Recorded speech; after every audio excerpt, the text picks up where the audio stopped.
সম্মানিত কৃষক কিষানী ভাই বোনেরা, আসসালামু আলাইকুম রহমতুল্লাহ। আপনাদেরকে জানাই কৃষকের বন্ধু আসমাউল মণ্ডল ইউটিউব চ্যানেল থেকে স্বাগতম। আশা করি আল্লাহ তাআলার রহমতে আপনারা ভালো আছেন। ইনশাআল্লাহ আল্লাহ তাআলা আমাকে ভালো রেখেছেন।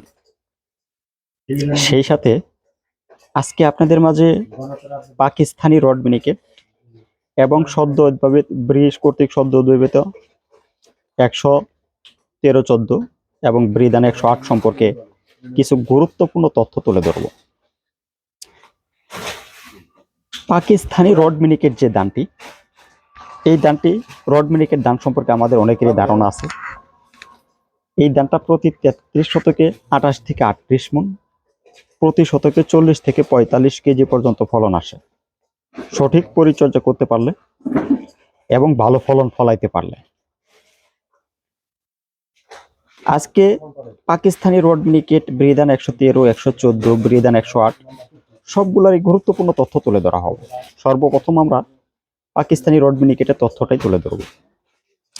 এই দানটি রড মিনিকেট বলা হচ্ছে এই কারণেই, দানটি রোডের মতো শক্ত, বাতাসে শুয়ে পড়ে না বা হেলে পড়ে না। এই পাকিস্তানি রড মিনিকেটের ভিতরে, ধানের ভিতরে কোনো প্রকার চিটে হয় না। প্রত্যেক দানেই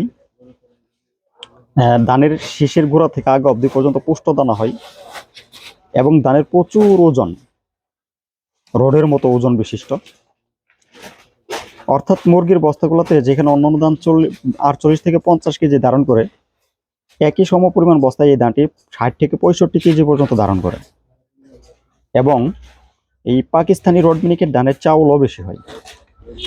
এটি 40 কেজি দানের 30 কেজি পর্যন্ত চাউল এসে যায়। এবং কি এই দানের চাউল আপনি সকালে রান্না করে রাত পর্যন্ত খেতে পারবেন, তাতে ভাতের কোনো সমস্যা হবে না, ঘামবে না, নরম হবে না।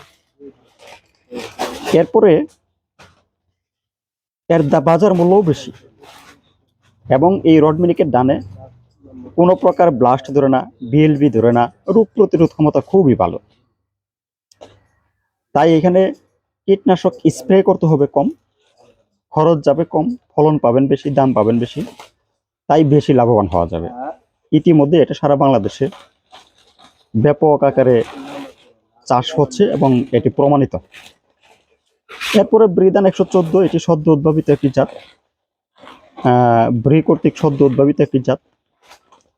এই দানটিও ব্রি থেকে যেটি দাবি করা হচ্ছে, বর্তমান সময়ে ব্রি থেকে যতগুলো দান রয়েছে সবচেয়ে উচ্চ ফলনশীল একটি জাত হবে এই ব্রিদান 114, যেটি দাবি করা হচ্ছে প্রতি 33 শতকে 28 থেকে 35 মণ পর্যন্ত এর ভিতরে ফলন আসবে।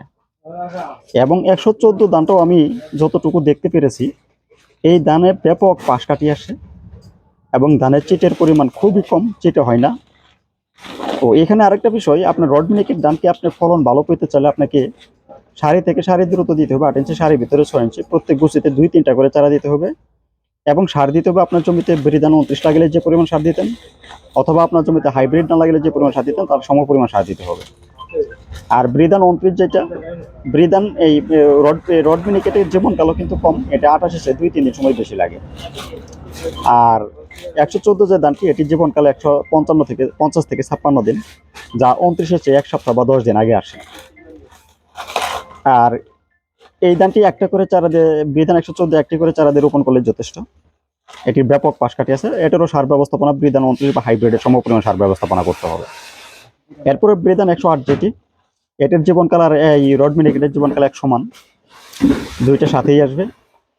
ওই রড মিনিকেট এবং 108 দুইটাই 2-3টা করে চারা দিয়ে রোপণ করতে হবে এবং আপনার জমিতে 29 লাগলে যে পরিমাণ সার দিতেন তার সম পরিমাণ সার দিতে হবে এবং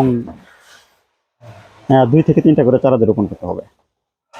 তাই এইসব ধানের বীজ যারা নিতে চান, এই পাকিস্তানি রড মিনিকেট, ব্রিদান 100 সদ্য উদ্ভাবিত ব্রিদান 114, ব্রিদান 113, ব্রিদান 108 এইসব ধানের বীজ যারা সংগ্রহ করতে চান, তারা আমার সাথে যোগাযোগ করতে পারেন। আমার নাম আলহাজ মোহাম্মদ আসমাউল মণ্ডল, পিতার নাম বাহাদুর মণ্ডল, শেরপুর জেলা, শেরপুর সদর উপজেলা, কামারচর গ্রাম।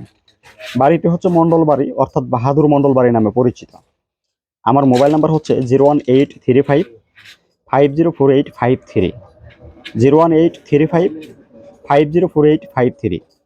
তাই যেসব কৃষক কিষানে এইসব ধানের বীজ সংগ্রহ করতে চান, তারা আমাদের ঠিকানা অনুযায়ী আমাদের বাড়িতে এসেও নিয়ে গেলে নিয়ে যেতে পারবেন, অথবা কুরিয়ার মাধ্যমে আমরা সারা বাংলাদেশে এর ডেলিভারি দিয়ে থাকি। যে কোনো প্রান্ত থেকে কুরিয়ার মাধ্যমে সংগ্রহ করতে পারবেন। আপনাদের সুস্বাস্থ্য কামনা করে এবং দীর্ঘায়ু কামনা করে এখানে শেষ করছি। আসসালামু আলাইকুম রহমতুল্লাহি ওয়া বারাকাতুহু।